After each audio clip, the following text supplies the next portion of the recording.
The Prime Minister apologised on behalf of all New Zealand governments today to the victims of abuse in state and faith-based care.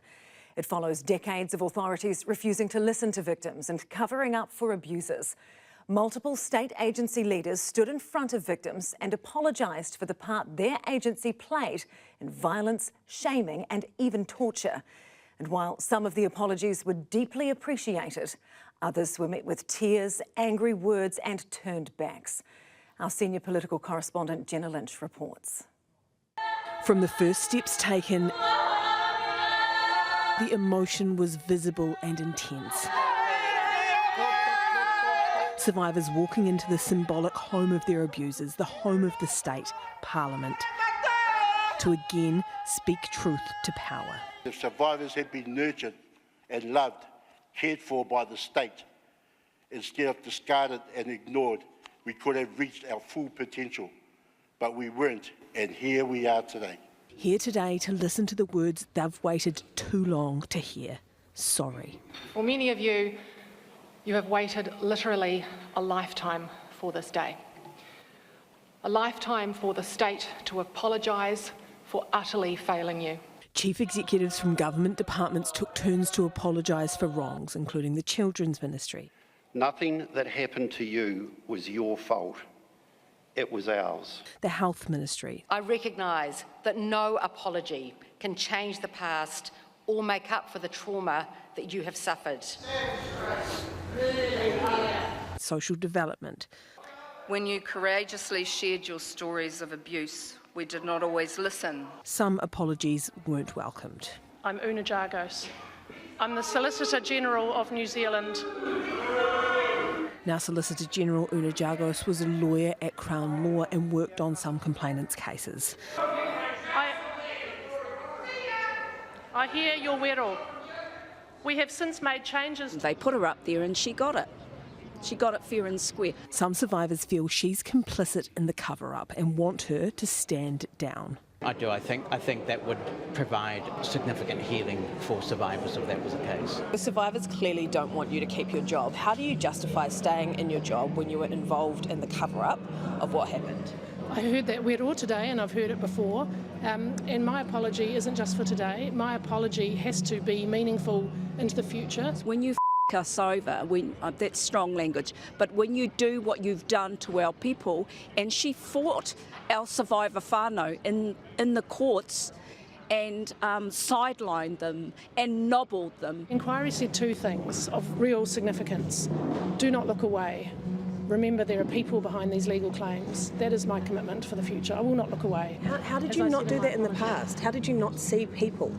Because when a lawyer sits at a desk and sees a legal file, it is too easy to see the law. If you were looking at the law, how did you not see the crimes against children? Because that was not the way we were in the early 90s looking at these claims. After the chiefs, survivors had the floor, but the PM had already left. Where is the Prime Minister to sit here and listen to our kōrero today? Why did you not attend that? Look, I was there earlier, obviously, in the beginning. I needed to step away after the morning tea and before the event in Parliament just to prepare for my remarks. So many of these survivors tried to come forward and no one listened. Our people and our places harmed you. When you showed us the bruises, we looked away. Their stories are now validated, forever on the nation's official record. You were subjected to horrific abuse and neglect, and in some cases torture. The Prime Minister's apology was broadcast at venues across the nation. It was briefly interrupted by serial protester Carl Mokaraka. Make New Zealand great. Goodbye. Make New Zealand whole again. Christopher Luxon then stood again to deliver a formal, unreserved apology for all governments for the abuse at the hands of the state and faith-based institutions. It was wrong, and it should never have happened. But sorry isn't enough for many. They need redress. The government isn't there yet. Your words would never be enough for survivors because we've had decades of hearing words like that. Your whole life you wait in there in state care or faith-based abuse for somebody to come and pick you up to help you. And then you spend your adult years waiting for the government to be a decent parent and put things right. Prime Minister, put your money where your mouth is. Do you commit to giving survivors what they deserve in terms of compensation, no matter the cost to the Crown? Well, again, we're taking financial redress incredibly seriously. The scheme won't be available till next year. Currently, a rapid payment system is available. The government won't say if survivors can access the full redress scheme if they've already claimed through rapid payments. If they get the money now, can they then go to the new compensation process and be topped up if it's worth more? Those are the things that we're working through at the Surely moment. that's fair.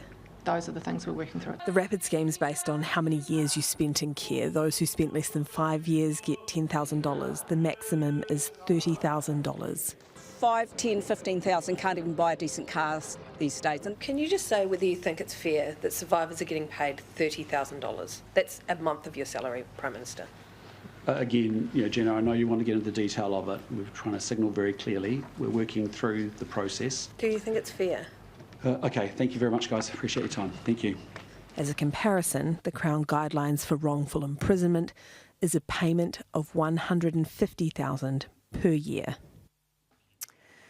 Well, Jenna joins us now from Parliament. Kia ora, Jenna. So the government, as we heard there, is committed to having redress available from next year. But what's taking so long? There is still a lot to decide, and most of it is around eligibility. Who will be eligible for these payments? Will it only be the survivors who were abused in state care before the year of 1999, or will they adopt, as recommended, it to go to historic, current and future survivors? Will family members of those who have died waiting for compensation be able to claim on their behalf? And how will that scheme be designed? Will it be based on how many years people spent in care, or will it be a more nuanced approach based on the trauma suffered in there? None of that has been answered yet. None of those decisions have been made, and therefore no cost has been floated yet. The Prime Minister has been very keenly avoiding answering the question of whether cost will come into the decision making of the government, though reluctantly admitted today that affordability would come into those decisions. The mood around Parliament today was markedly different from that of the day that the inquiry was tabled here in Parliament. While there were still tears shed, there was a lot more frustration and anger directed toward those in power. And if that redress scheme is not sorted quickly within the new year, the government can expect to face more of that frustration because survivors have waited long enough. Jenna Lynch there, live from Parliament. Tēnā koe.